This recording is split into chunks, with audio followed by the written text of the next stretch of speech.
సుమన్ టీవీలో మీ business promotions కోసం ఈ కింది నెంబర్ను సంప్రదించగలరు.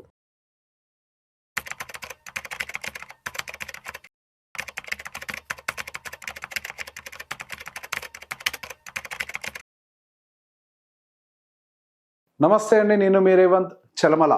సో ఈరోజు మ్యూచువల్ ఫండ్స్ పోర్ట్ఫోలియో కన్స్ట్రక్షన్ నేను ఏ విధంగా చేస్తాను అన్న దాని గురించి ఈరోజు మీ అందరితో షేర్ చేద్దాం అనుకుంటున్నాను.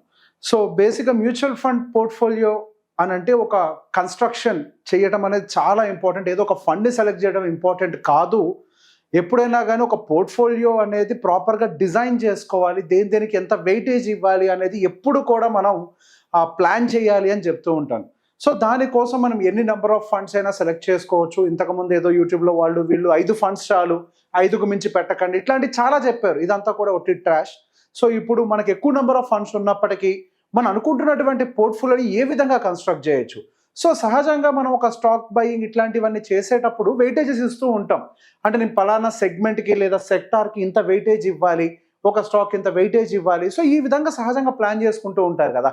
సో అదే విధంగా మనం మ్యూచువల్ ఫండ్స్లో కూడా ఏ సెక్టార్కి ఎంత వెయిటేజ్ ఇవ్వాలో కూడా మనకు నిర్ణయం తీసుకునేటువంటి పరిస్థితులు ఉన్నాయి. సో అందుకే మ్యూచువల్ ఫండ్ ఇండస్ట్రీ ఇంతకు ముందుతో పోలిస్తే ఇప్పుడు చాలా ఎవాల్వ్ అయింది. 36 రకాల కేటగిరీలు వచ్చాయి, సెక్టార్స్, థిమాటిక్స్ వచ్చాయి. సో దాంతోపాటుగా ఎన్నో రీసెర్చ్ టూల్స్ అనేవి అవైలబుల్లోకి వచ్చాయి. సో బేసిక్గా సార్ ఇప్పుడు నేను ఒక పోర్ట్ఫోలియోని కన్స్ట్రక్ట్ చేసేటప్పుడు నేను తీసుకునేటువంటి జాగ్రత్తలు ఏంటి అన్న దాని గురించి నేను మీకు ఇక్కడ ఎక్స్ప్లెయిన్ చేస్తాను. అండ్ దానికంటే ముందు ఒక చిన్న డిస్క్లైమర్ ఏంటి అని అంటే, నా పేరుతోటి రకరకాలుగా వాట్సాప్ మెసేజెస్, ఇన్స్టాగ్రామ్ మెసేజ్లు వస్తున్నాయనంటే గ్రూపుల్లో జాయిన్ అయ్యి డబ్బులు కట్టండి, మీకు ఆ కోర్సులు ఇస్తాం, ఇది ఇస్తాం, 30% రిటర్న్స్ ఇస్తాము అని. అది పచ్చి అబద్ధం. కింద డిస్ప్లే అవుతున్న నెంబర్కి తప్పించి మీరు ఏ నెంబర్కి కూడా కాంటాక్ట్ అవ్వాల్సిన అవసరం లేదు. కింద డిస్ప్లే అవుతున్న నెంబర్కి కాంటాక్ట్ అయ్యి ప్రతిదీ కన్ఫర్మ్ చేసుకోండి. నేను ఎటువంటి పెయిడ్ కోర్సెస్ కానీ గ్రూప్స్ కానీ నేను రన్ చెయ్యను. ఇప్పుడే కాదు, ఎప్పుడు కూడా చేసింది లేదు నేను. కాబట్టి ఇక్కడ మన టాపిక్లోకి వెళ్దాం. సో ఇప్పుడు ఈ మ్యూచువల్ ఫండ్ పోర్ట్ఫోలియో కన్స్ట్రక్షన్ చేసేటప్పుడు మొదటగా నేను ఫాలో అయ్యేటువంటి థియరీ ఏంటి. సో బేసిక్గా సార్ మనం ఒక పోర్ట్ఫోలియో కన్స్ట్రక్షన్ అప్పుడు మనకి మేజర్గా ఉండేవి 2 ఆస్పెక్ట్స్.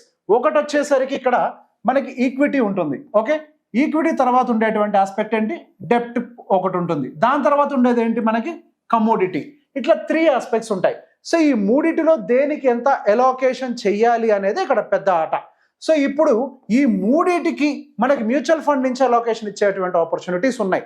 సో ఈ మూడిట్లో ఎలోకేషన్ ఇచ్చేటప్పుడు దేనికి ఎంత పర్సెంటేజ్ ఇవ్వాలి అనేది మనం ఫస్ట్ ఐడెంటిఫై చేయాల్సిన అవసరం ఉంది. అది ఐడెంటిఫై చేయాలి అని అంటే మనం ఇక్కడ చూడాల్సింది మార్కెట్ వాల్యుయేషన్స్ ఏ విధంగా ఉన్నాయి. మార్కెట్ వాల్యుయేషన్ని బట్టి కదా మన ఈక్విటీకి ఇవ్వాలా, కమోడిటీకి ఇవ్వాలా, బాండ్స్కి ఇవ్వాలని నిర్ణయించుకునేది. సో ఫస్ట్ మార్కెట్ వాల్యుయేషన్, దానికంటే పైన మన మార్కెట్లో ఇప్పుడు ఏం జరుగుతుంది అనే ఆస్పెక్ట్స్ని మనం టాప్ టు డౌన్ అప్రోచ్లో దాన్ని తీసుకొని వస్తాం. సో ఫస్ట్ వచ్చేసరికి మనకి గ్లోబల్ ఎకనామిక్ యాక్టివిటీస్ ఏం జరుగుతున్నాయి, తర్వాత లోకల్ ఎకనామిక్ యాక్టివిటీస్ అంటే మన దేశంలో ఏం జరుగుతోంది, సో దానివల్ల ఏ సెక్టార్స్, సబ్ సెక్టార్స్ అడ్వాంటేజ్ తీసుకునే అవకాశాలు ఉన్నాయి.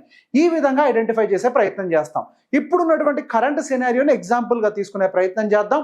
సో ఇప్పుడు కేవలం మన ఇండియాలోనే కాదు, అది చైనాలో కానీ యుఎస్లో కానీ ప్రతి చోట కూడా లోకల్ కన్సంప్షన్ని బూస్ట్ చేయాలని ప్రయత్నం చేస్తున్నారు కదా. సో ఇప్పుడు ఇక్కడ మనకు వస్తున్నటువంటి ఫస్ట్ సబ్జెక్ట్ ఏంటి, కన్సంప్షన్ థీమ్. అంటే డొమెస్టిక్గా ఫస్ట్ ఇక్కడ డిమాండ్ని క్రియేట్ చేయాలి. డొమెస్టిక్గా ఫస్ట్ ఇక్కడ డిమాండ్ని క్రియేట్ చేయాలి. డొమెస్టిక్గా డిమాండ్ని క్రియేట్ చేసే టైంలో ఫస్ట్ వచ్చే సెగ్మెంట్స్ వచ్చేసరికి మనకి బ్యాంకింగ్ సెగ్మెంట్. ఓకే, బ్యాంక్ తర్వాత ఏమొస్తుంది మనకి, సెకండ్ సెగ్మెంట్ వచ్చేసరికి ఎన్బిఎఫ్సిస్. ఎన్బిఎఫ్సి తర్వాత ఏమొస్తుంది మనకి maybe somewhere around FMCG, auto, FMCG. And ఇక్కడ ఆటో విషయంలోకి వచ్చేసరికి మళ్ళీ యూఎస్ టారిఫ్ రిలేటెడ్ ఇష్యూస్ ఉన్నాయన్నారు, దాన్ని సో మళ్ళీ డిస్కస్ చేద్దాం. సో ఇక్కడ అవాయిడ్ చేయాల్సినవి కూడా రాద్దాం ఇప్పుడున్నటువంటి సమస్యల్లో. ఐటీ సెగ్మెంట్ అండ్ దాంతోపాటుగా ఆటో సెగ్మెంట్, ఆటోతో పాటుగా ఏమొస్తుంది ఇంకా ఫార్మా సెగ్మెంట్. సో ఇప్పుడు బేసిక్గా మనకి వీటిలో ఇష్యూస్ ఉన్నాయని అనుకుంటున్నాం కదా, వీటి గురించి డిస్కస్ చేద్దాం. నేను డిక్లేర్ చేయట్లేదు ఇష్యూస్ ఉన్నాయని, అనుకుంటున్నాం కాబట్టి ఇటువైపు రాశాను. ఇటువైపు వచ్చేసరికి ప్రాపర్గా ఉన్నాయంటే చూద్దాం. అండ్ దీంతో పాటుగా కొన్ని అదర్ కన్సంప్షన్ సెగ్మెంట్స్ అన్నీ కూడా. అదర్ కన్సంప్షన్ అంటే మనకి సో బేసిక్ కొన్ని 2 వీలర్ ఆటో సెగ్మెంట్స్ కానీ ఇట్లాంటివి చాలా ఉంటాయి కదా, అవన్నీ కూడా అదర్ కన్సంప్షన్ సెగ్మెంట్స్లోకి వస్తాయి. కన్స్యూమర్ డ్యూరబుల్స్, ఏసీలు, ఎక్స్వైజెడ్ అన్ని దాంట్లోకి వస్తాయి. సో ఇది ఒక డొమెస్టిక్. సో బేసిక్గా ఈ విధానాల్లో మనం వీటిని ఫోకస్ చేయాలని నిర్ణయించుకున్నాం. అదే ఇప్పుడు మ్యూచువల్ ఫండ్లోకి వచ్చేసరికి మనం దీన్ని ఎలా ఫోకస్ చేయాలి, ఇదే కదా పెద్ద ప్రశ్న అంతా. ఇప్పుడు మనం ఏదో ఒక ఫండ్ సెలెక్ట్ చేసేస్తే రిటర్న్స్ వస్తాయా అని అంటే ఎస్, మ్యూచువల్ ఫండ్ సెలెక్ట్ చేస్తే రిటర్న్స్ వస్తాయి. ఇప్పుడు ఫర్ ఎగ్జాంపుల్ ఒక లార్జ్ క్యాప్ ఫండ్ మీరు సెలెక్ట్ చేసుకున్నారండి. ఆ లార్జ్ క్యాప్ ఫండ్లో లేదా ఫర్ ఎగ్జాంపుల్ ఇప్పుడు స్మాల్ క్యాప్ తీసుకుందాం, ఇప్పుడు అది కొంచెం బాగాలేదు కదా, స్మాల్ క్యాప్ ఫండ్స్ అందరూ కూడా ఎక్కువ అదే సెలెక్ట్ చేస్తారు. స్మాల్ క్యాప్ ఫండ్ మనం తీసుకున్నామండి. సో బేసిక్గా స్మాల్ క్యాప్ ఫండ్ మేనేజర్కి తెలియదా స్మాల్ క్యాప్ వాల్యుయేషన్ బాగోలేదు, రిస్క్ ఎక్కువ ఉంది, ఎప్పుడైనా కిందకు వస్తుంది అని? మరి తెలిసినప్పుడు ఆయన స్మాల్ క్యాప్ నుంచి ఎగ్జిట్ అవ్వచ్చు కదా. ఇక్కడ అదే సమస్య, వాళ్ళు ఎగ్జిట్ అవ్వాలన్నా ఆ ఫండ్ మేనేజర్కి కావాల్సినటువంటి వెసులుబాట్లు ఉండవు, ఎందుకంటే ప్రీ డిఫైన్డ్ రూల్స్ ఉంటాయి, ఖచ్చితంగా వాళ్ళు అందులోనే ఉండాలి అని. అలానే ప్రతి ఒక్క ఫండ్కి కొన్ని నియమాలు ఉంటాయి. వాళ్ళకి తెలిసినప్పటికీ వాళ్ళు కొన్ని యాక్షన్స్ తీసుకోలేరు. కానీ ఒక ఇన్వెస్టర్గా మనకి మాత్రం ఆపర్చునిటీ ఉంది. ఏ విధానంలోనైనా సరే మనకు అవసరమైనటువంటి మార్పులు చేర్పులు మనం చేసుకునేటువంటి వెసులుబాటు మనకి మ్యూచువల్ ఫండ్ ఇండస్ట్రీ కలిగించింది. ఏ సెక్టార్లో ఇన్వెస్ట్ చేయాలి, లార్జ్ క్యాప్స్లో ఇన్వెస్ట్ చేయాలా, మార్కెట్ క్యాపిటలైజేషన్ ఏది సెలెక్ట్ చేయాలి, అన్ని వెసులుబాట్లు ఇచ్చింది. సో ఇప్పుడు మ్యూచువల్ ఫండ్లో వీటన్నిటిని ఎట్లా ఐడెంటిఫై చేయాలి? సో వీటిని ఐడెంటిఫై చేసే కంటే ముందు అసలు సెక్టార్ ఫైండింగ్ అంతా కంప్లీట్ చేద్దాం. ఇక్కడ 2 ఉన్నాయి కదా, 2-3 పక్కకు రాసాం. ఈ సెక్టార్ ఫైండింగ్లోకి వచ్చేసరికి ఇక్కడ మనం ఫార్మాని రెడ్ జోన్లో పెట్టుకున్నాం. ఇప్పుడు ఫార్మాసిటికల్ రెడ్ జోన్లో ఎందుకు పెట్టుకున్నాము? యూఎస్ టారిఫ్ రిలేటెడ్ ఉండటం వల్ల మనం ఎక్స్పోర్ట్ చేస్తూ ఉంటాం కాబట్టి యూఎస్కి కొంతవరకు ఏమన్నా ఇంపాక్ట్ ఉంటుందేమో అని చెప్పి భయపడ్డాం. సో ఇక్కడ మనం కొంత అబ్జర్వేషన్ చేయాల్సింది ఏంటి అని అంటే, మనకి ఫార్మాసిటికల్ అంటే కేవలం ఎక్స్పోర్ట్స్ మాత్రమే కాదు, అది యూఎస్కి గట్టిగా చేస్తే 15-16% మాత్రమే చేస్తున్నాం మన ఎక్స్పోర్ట్స్ ఓవరాల్ ప్రొడక్షన్లో.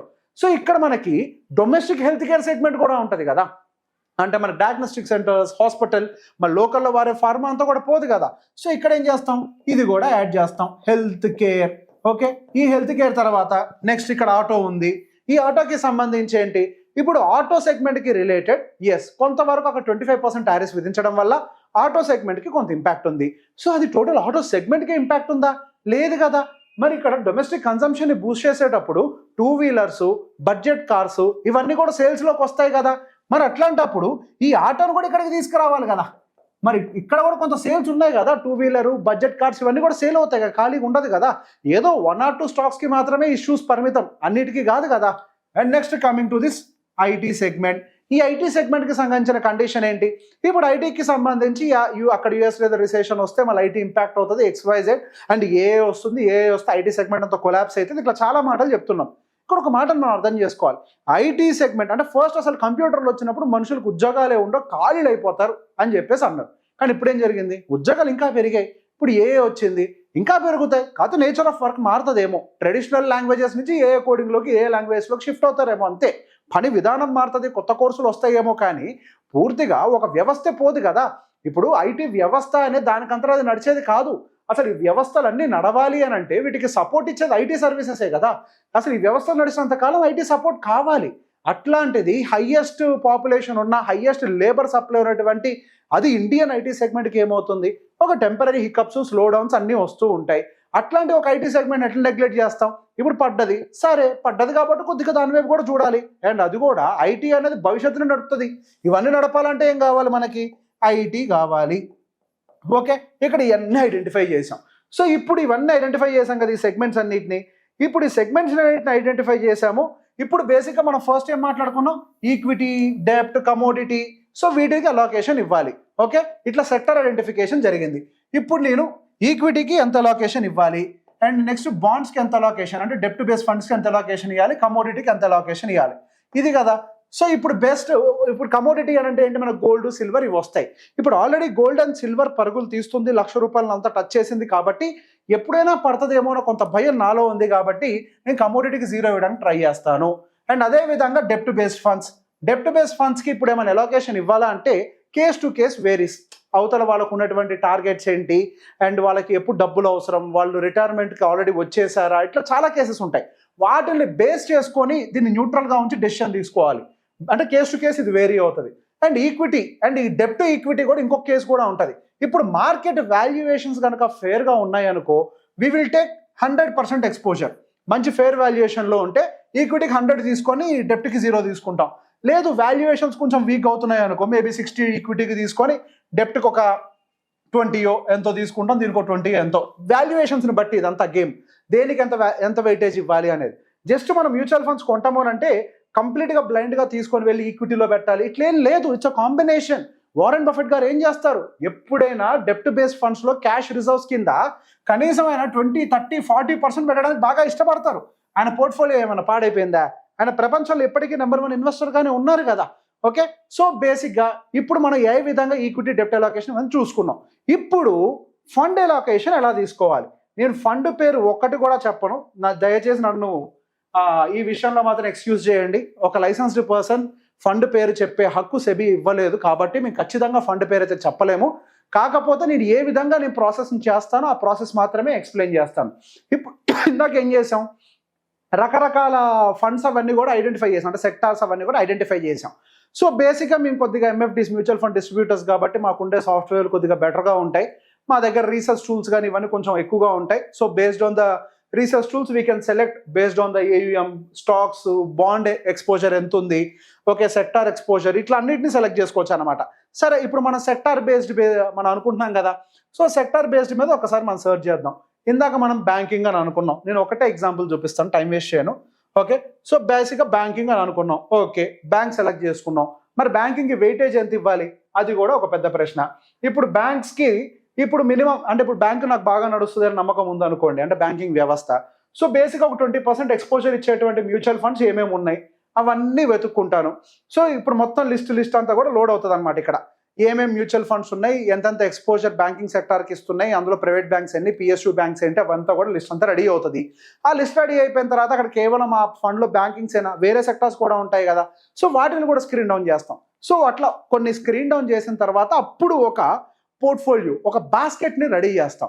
ఆ బాస్కెట్ మొత్తాన్ని రెడీ చేసిన తర్వాత మరి దాన్ని డిప్లాయ్ చేసే కంటే ముందు మనం ఏం చేయాలి, దాన్ని టెస్టింగ్ చేయాలి కదా. అంటే మనం అనుకున్న ఎలోకేషన్ పర్సంటేజ్ వచ్చిందా రాలేదా, ఎలోకేషన్ పర్సంటేజ్ రాకపోతే ఏమవుతుంది, మళ్ళీ ఫెయిల్ అవుతాం కదా. తీరా మొత్తం కొనేసిన తర్వాత అరే మనం అనుకున్న పర్సంటేజ్ రాలేదు అంటే కుదరదు. ఖచ్చితంగా మనం అనుకునేటువంటి పర్సంటేజ్ అక్కడ రావాలి. మనం 20 ఏదో ఎంతో కొంత 20 10 ఎంతో అనుకుంటాం కదా, దీనికి 20 ఇవ్వాలి, దీనికి 10 ఇవ్వాలి వెయిటేజ్ అని.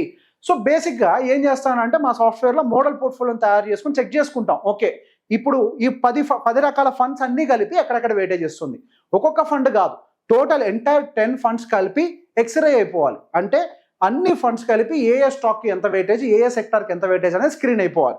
సో ఆ స్క్రీనింగే ఇక్కడ మీకు చూపించేది. బ్యాంక్స్కి అప్రాక్సిమేట్గా 13.74%, consumer finance, so finance and banks మొత్తం కలిపి అంటే ఈ సెగ్మెంట్లోకి వచ్చేదే. ఈ రెండు కలిపి అప్రాక్సిమేట్గా ఎంత వచ్చింది, కన్స్యూమర్ ఫైనాన్స్ అంతే సమ్వేర్ అరౌండ్ 20%, ఆ టార్గెట్ రీచ్ అయింది. Pharmaceutical, health care segment is not bad, so it out of taking a health care segment. డొమెస్టిక్గా ఇప్పుడిప్పుడే హెల్త్ కేర్ సెగ్మెంట్ స్ట్రాంగ్ అవుతుంది, సో హెల్త్ కేర్ అనుకున్నా. ఐటీ సర్వీసెస్ అందరు చూసి భయపడే టైంలో ఓకే, ఐటీకి ఏమవుతుంది, ఐటీ లేకుండా అసలు ఇవేవి నడవు, I thought of taking IT this much of weightage. So in the same way ఒక వెయిటేజ్ అన్ని కూడా తీసుకున్నాం. అలానే ఒకవైపుగా స్టాక్స్ వైజ్గా కూడా వెయిటేజ్ చెక్ చేసుకున్నాం. సో బేసిక్గా ఈ వెయిటేజెస్ అన్ని తీసుకొని రావడానికి నేనేం 5 ఫండ్లు సెలెక్ట్ చేయలే, 10 మినిమం సెలెక్ట్ చేసుకున్నా నేను. సో ఏదో కొంత పిచ్చి థియరీ ఉంటుంది, 10 ఫండ్స్ సెలెక్ట్ చేసుకుంటే ఓవర్ డైవర్సిఫైడ్ అవుతుంది. ఎందుకు అవుతుంది, ఓవర్ డైవర్సిఫైడ్ ఏది కాదు, కానీ ఇక్కడ ఉండే ఒకే కొన్ని నియమాలు చెప్తాను. సో ఈ విధంగా మనం ఇంప్లిమెంట్ చేయాలంటే ఖచ్చితంగా కొన్ని మనం నియమాలను పాటించాల్సిన అవసరం ఉంది. ఎట్లా పెడితే ఎట్లా ఎగ్జిక్యూట్ చేస్తే మనకు వర్కౌట్ అవుతుంది అంటే డెఫినెట్గా 100% వర్కౌట్ కాదు. దీన్ని కొంతవరకు ఏమంటారంటే contract investing strategy, value investing strategy, ఇట్లా రకరకాల పేర్లు పెట్టుకుంటాం. సో ఇందులో కొన్ని రూల్స్ ఖచ్చితంగా నేను చెప్తాను. ఇందులో ఫస్ట్ రూల్ వచ్చేసరికి మనకు ఉండాల్సింది ఎకనామిక్ నాలెడ్జ్ ఉండాలి. ఎకనామిక్ నాలెడ్జ్ కంపల్సరీ ఉండాలి. ఇది లేకపోతే అసలు సెక్టర్ ఐడెంటిఫికేషన్ అనేది చేయలేము. చేస్తాం, ఎప్పుడు చేస్తామని అంటే అది ఆల్రెడీ న్యూస్ వచ్చాక. మార్కెట్లో న్యూస్ వచ్చిన తర్వాత ఇక దాంట్లో పెట్టుబడి పెడితే ఏంటి, పెట్టకపోతే ఏంటి, అది ఆల్రెడీ పెరిగిపోయింది కదా.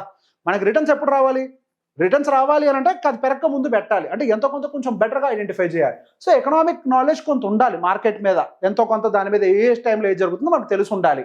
అండ్ దాంతో పాటుగా మనకు కావాల్సింది ఏంటి అని అంటే, మనకు కావాల్సింది టర్టిల్ బిహేవియర్ అని అంటారు. ఓకే, టర్టిల్ బిహేవియర్ అంటే ఏంటి అని అంటే మనకి ఓపిక. సో బేసిక్గా ఇక్కడ మనం ఏదో పరిగెడితే గెలవలేము, నిదానంగా స్టడీగా వెళ్తేనే గెలుస్తాము అని ఒక బిహేవియర్ని మనం కల్టివేట్ చేసుకోవాలి. అండ్ దాంతోపాటుగా మనకు కావాల్సింది ఏంటి, సో దీంతో పాటుగా మనకు కావాల్సింది ఎమోషన్స్ని జీరో చేసుకొని లాజికల్ అప్రోచ్ని ఇంప్రూవ్ చేసుకోవాలి. సో లాజికల్ అప్రోచ్ మాత్రమే ఇక్కడ పనిచేస్తుంది. సహజంగా ఏమవుతుంది అంటే నార్మల్గా మనం సెలెక్ట్ చేసేటప్పుడు కొంత పర్సనల్ ఇంట్రెస్ట్ కానీ లేదా బయాస్డ్గా ఉండటం కానీ ఎమోషన్స్ కానీ ఇన్వాల్వ్ అయిపోయి మనం సరైన నిర్ణయాలు తీసుకోకపోవడం వల్ల ఎంటైర్ స్ట్రక్చర్ డ్యామేజ్ అవుతుంది. సో అవేమీ లేకుండా అగైన్ లాజికల్ అప్రోచెస్ కానీ వీటన్నిటిని, అంటే ఎందుకు పెరుగుతుంది, ప్రతి ఒక్కదానికి లాజికల్ రీజన్ ఉండాలి. పెరుగుద్ది అంటే ఎందుకు పెరుగుద్ది, తగ్గుద్ది అంటే ఎందుకు తగ్గుద్ది, ఇది కూడా చాలా ఇంపార్టెంట్. అండ్ దాంతోపాటుగా ఇంకొకటి గుర్తుపెట్టుకోండి కరెక్ట్గా, మీరు పెట్టుబడి పెట్టాక అది పరిగెట్టమంటే పరిగెట్టదు. దానికి సమయం ఇవ్వాలి. నెల చూడండి, 2 నెలలు చూడండి, 6 నెలలు చూడండి, 2 సంవత్సరాలైనా సరే దాని వాల్యుయేషన్ బాగుంది అని అంటే ఓపిక పట్టాల్సిందే. ఇప్పుడు యాపిల్ షేర్ మనకు వారెన్ బఫెట్ గారు కొన్న తర్వాత 2 సంవత్సరాలు నిద్రపోయింది అది. కానీ ఇప్పుడు విపరీతమైన రిటర్న్స్ తన పోర్ట్ఫోలియోని తీసుకెళ్ళి అక్కడ కొండ మీద కూర్చోబెట్టింది. ఓపిక ఉండాలి. ఇప్పుడు మనం పెట్టాం కాబట్టి అరే రేవంత్ పెట్టాడు ఆ సెక్టర్ని పరిగెట్టించండి అంటే కుదరదు కదా. So it will take some time. కొంత సమయం తీసుకొని అవి పరిగెట్టే ప్రయత్నం చేస్తాయి. కొంత ఓపికను మనం కూడా మెయింటైన్ చేయాలి. మేబీ ఒక 6 months పట్టొచ్చు, 1 year పట్టొచ్చు. ఆ సెక్టార్ని మనం అప్పుడే ఫాస్ట్గా జడ్జ్ చేయకుండా స్టాక్ వెయిటేజెస్ అంతా పర్ఫెక్ట్గా ఉన్నాయి, ఏ సమస్యలు లేవు అని అనుకుంటే వెయిట్ చేయాలి. అట్లా మనం ఓపికగా వెయిట్ చేయడం అనేది ఇంకొకటి.